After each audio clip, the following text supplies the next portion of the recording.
Firstly, I would just like to say thank you to Breaking Convention for giving me the opportunity to come and talk about this project. This is sort of a jump-off project for future studies on psychedelic experience and changes in the narrative self, so it's really cool to be able to come and share this preliminary work. Okay, so before we get started, it's really important to define what we mean by the narrative self, and also to identify its function in human development. So the narrative self is the cognitive representation or abstraction of oneself as a temporally extended agent acting in the world with a specific autobiography and character traits. It is theorized that human experience is structured in this way, firstly to give order, consistency, and unity to experience, and secondly to make life meaningful to the agent. Ultimately, this generates a self-centered narrative, or patterns of events occurring over time with the self as the protagonist of the story. So we all have this self, we all have this identity. In the framework of human development, the narrative self and the processes that underpin its construction also function to aid in the selection of goals and motivation of resources. So what I'm really interested in are experiences that could potentially catalyze change in the narrative self. And subsequently could potentially alter developmental trajectories. And while the narrative self is constantly being edited and updated through experience and self-reflective processing, psychedelic substances target and alter self-related processing. This happens through ego dissolution and also evidenced by findings in neuroscience. So let's get into the present study. Because these findings have been so consistent, it's been hypothesized that the transformative and therapeutic potential of the substances lies in their ability to alter consciousness in a way that gives the individual access to these changes. Therefore, the present study sought to elucidate potentially lasting changes to the narrative self.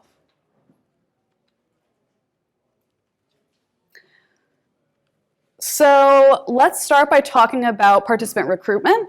So participants were recruited via the Third Wave, which is a psychedelic education resource website.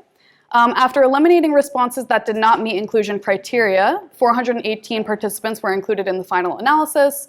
Participants filled out demographics, multiple choice questions relating to psychedelic use, and then 7 open-ended response questions.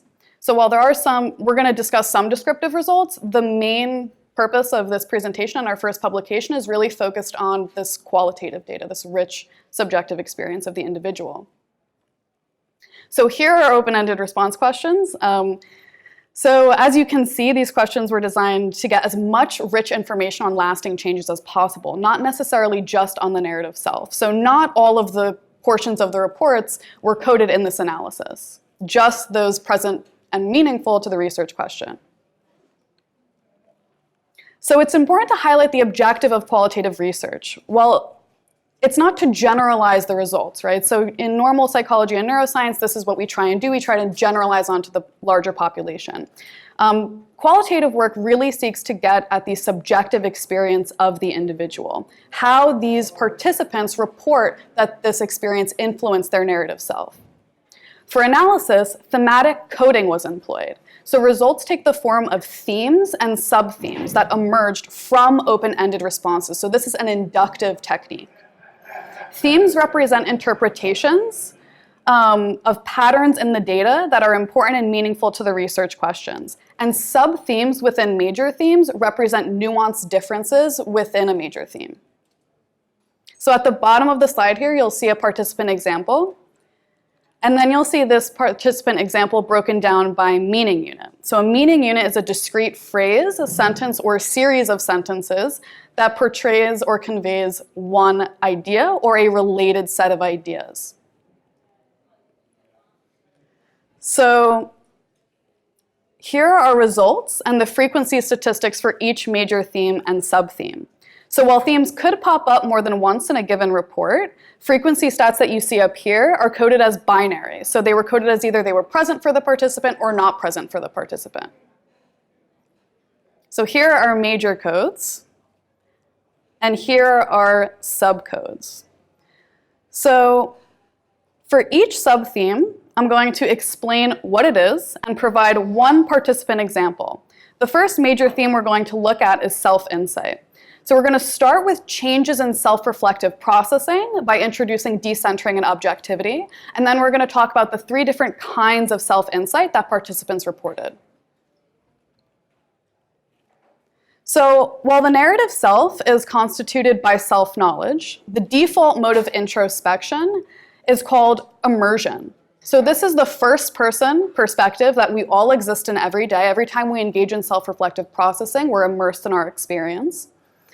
And while, our self-conscious narrative is constituted by this knowledge, unconscious motives, feeling states, and attitudes bias our focus of attention, right, on sometimes incomplete and incorrect aspects of ourselves.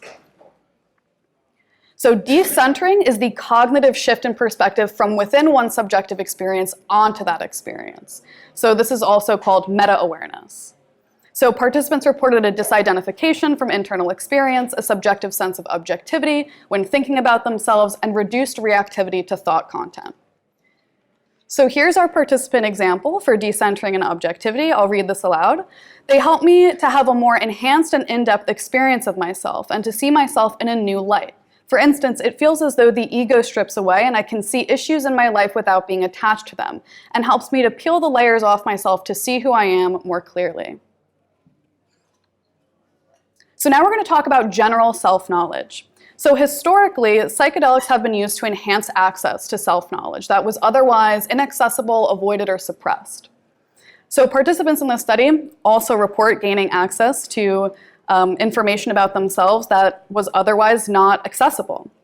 So participants reported insight into current patterns of thought and behavior, such as habits, coping mechanisms, self-dialogue, underlying motivations, and insight into the strengths and weaknesses of their own personality. So any general knowledge about the self was coded with this theme. So here is our participant quote for knowledge. I can say with certainty that I have developed with each experience a new understanding of myself in relation to others, as well as my relationship and inner dialogue with myself. I've picked up on particular psychological trends and inclinations, and over the course of a year and a half have gained profound insight. So now we're going to talk about a very important kind of self-knowledge. This is the code for constructed experience. So one of the kinds of insights that participants reported was insight into or understanding of the constructed nature of selfhood. Participants report that they developed a newfound awareness to the impermanence of selfhood, that it is constantly undergoing change and that it is not a fixed thing. Participants also reported awareness to the narrative construction of experience, that they say, I realize that myself is actually the story of myself that I tell myself and other people. Some also reported that they realized that the voice inside of their head that is narrating their experience isn't actually who they are, but that there's this awareness outside or behind that voice. So here is our quote for constructed experience. My experiences have greatly influenced my relationship to self. Most importantly, my psychedelic experiences have fundamentally changed my self-perception and the integrity of that consistent picture of self. That is, I no longer see myself as a unified, unchanging subject, but instead see my conscious experience of self as transitory and ever-changing. So our last content of self-knowledge that was consistently reported by participants is purpose and life path. So in eudaimonic well-being, purpose and life path is a fundamental feature of well-being. So participants reported a sudden and clear sense of purpose in one's life by identifying and developing knowledge, beliefs, values, and goals that make life meaningful and fulfilling. So an integral component of an adaptive narrative construction that we see in self-compassion literature is called positive reappraisal. So participants report positive reappraisal, that they actually employed this meaning-based coping mechanism where they're framing particularly negative or challenging life events within the larger context of their life and seeing those events as meaningful to who they are now and who they could be in the future. So here is our participant quote for purpose and life path. After my experience, I learned a lot about what I truly value, along with what my passions are. For example, my experiences have helped me a lot in deciding my college major. The reason why I'm clicking back and forth between these slides is because it's on a timer, which I wasn't aware of. So trying to keep things on my pace. So now we're going to discuss self-attitudes, and it may be helpful to think of these codes in different ways, right? So there's overlap between self-esteem and self-compassion, but it may be helpful to think of self-esteem as the cognitive output of an evaluation process, or the output of an evaluation process, and think of self-compassion as a change in the approach or direction of the evaluation process itself. So self-esteem reflects an individual's evaluation of his or her own self-worth, generally conceived of as a spectrum from positive to negative, so high self-worth or low self-worth. So here is our participant example. It wasn't until the first time I really looked at myself in the mirror on LSD that I realized how beautiful I was in my own unique way. I was around 17 years old. My confidence was something I struggled with, like most teenagers. LSD greatly changed the way I viewed my physical self at my most vulnerable point in life. So now we're going to talk about self-compassion. So self-compassion was first introduced in the psychological literature by Neff in 2003, who defines this as a three-part or tripartite construct. So firstly, it's having kindness and compassion rather than criticism and judgment, viewing personal experience as part of the larger human condition, and this last component has real conceptual overlaps with decentering and objectivity, so holding painful thoughts and feelings without over-identifying with them, without attaching to them. So I chose two quotes for this one because they're kind of short. Psychedelics have been instrumental in decreasing the amount of self-talk. Since having thoughtful psychedelic experiences, my inner critic is no longer as loud as it used to be. And another participant says, I am starting to love myself and forgive myself for past mistakes. So now we're going to talk about autonomy. So generally, autonomy is conceptualized as the extent to which behavior is volitional and regulated by the self rather than by automatic responses or external contingencies or external forces. From self-determination theory, autonomy is a fundamental feature of human action. This is how we make sense of human action. This is the need to control or at least feel like we have control in our lives. You will notice overlap with these four sub-themes, and while they are largely interrelated, you should identify some strong conceptual differences. So it's useful to think of psychological autonomy as an inner process, and behavioral autonomy as sort of the behavioral manifestation of that process itself. And then both of these two converge at regulation and resistance to external influence. So psychological autonomy here refers to the subjective sense or belief that one has freedom and power within oneself. So in pathologies like OCD and depression, this sense of hopelessness of control is sort of gone. So one has to believe that they can instantiate change within themselves and promote psychological growth. So here's our participant quote for autonomy. I had several experiences that profoundly changed my self-image and gave me freedom in the way I see myself and the way I can act. I realized I can construct my self-image in the way that suits me. So now we're going to talk about self-regulation. So self-regulation is the intentional and deliberate influence over internal states, reactions, and decision-making. So controlled self-regulation must therefore be volitionally employed by the individual. So maladaptive self-regulation would be characterized by rumination, avoidance, over-identification, and self-criticism. So participants reported that their quality and ability to self-regulate improved after the psychedelic experience. So here's our participant quote. It helps me to know my feelings better and focus on why I am feeling that way. It is helping me a lot facing my social anxiety issues because now I am more aware of my behaviors and feel more in control of myself. So now we're going to talk about my favorite code, which is resistance to external influence. This was very common among participants. So resistance to external influence is really the ability to think independently about outer influences such that external forces that are not in line with one's true sense of self do not get internalized or threaten one's true sense of self, values, and beliefs. So external influences include societal and cultural norms, expectations, one's upbringing, including parental conditioning and rearing strategies, as well as religious and community influences and mass media. So the theme encompasses reports of how one's sense of self, beliefs, goals, and values have changed to become more true to themselves. So here's our participant quote. Many of my previous beliefs have changed dramatically, especially around race, ethnicity, and religious beliefs. Growing up in a Mexican Catholic household, there were many instilled beliefs that I now consider negative that have vanished from my new set of more loving and compassionate beliefs. So now we're going to talk about behavioral. So like I said, behavioral autonomy was only coded for reports that explicitly said, I then went out and made these changes. So only when participants reported actually implementing change did they receive this code. So after each psychedelic experience, my confidence, self-esteem, belief that I am part of this universe, and my overall level of active decisions increased. I now know that I choose who I surround myself with, as well as the ability to choose where my life is heading. I changed my degree, changed my friendships, and even chose to be more myself with my family. I took charge of my life, and I woke up.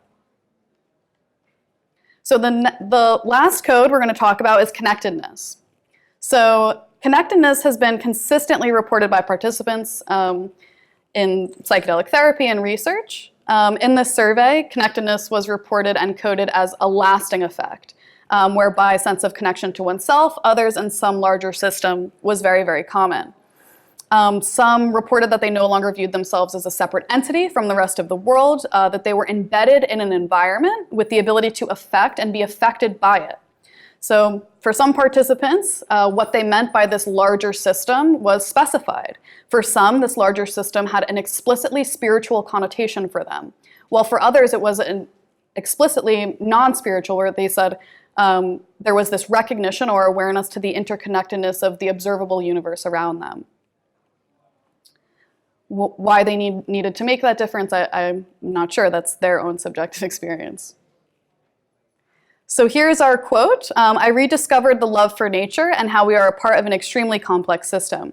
I regained curiosity on knowing how the physical world works and gained understanding on the interconnectedness of everything.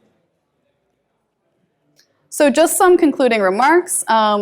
This is a qualitative study, right? So we can't generalize, but we can say that of 418 participants, having half of those participants come through with most of these codes and subcodes, we can say that psychedelic experiences at least have the potential to generate lasting change in the narrative self.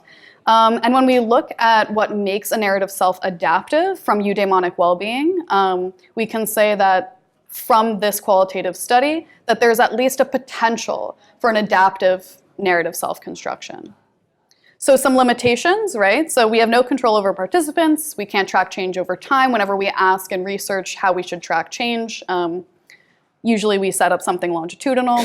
Retrospective data inherently has positive bias. But again, right, so we're talking about a sample of participants who, out of a Likert scale of 0 to 6, 0 no impact at all to very large impact, the mean for the scale was 5.2. So 314 participants believed that this experience had a very large impact. And then with our second quality of impact scale, ranging from 0, extremely negative, to 8, extremely positive, the quality of this impact was extremely positive with a mean at 7.92. So we have a particularly positive sample of psychedelic users. So for future directions, using longitudinal survey studies with some validated scales. I'm a qualitative researcher as of right now, so this would be, a different kind of project where we're sort of reducing experience to numerical values on subjective scales. We could also develop measures for tracking changes in the narrative self. And this study is really important for any future research on construction of treatment protocols when it comes to sensitivity to changes in the narrative self. Thank you.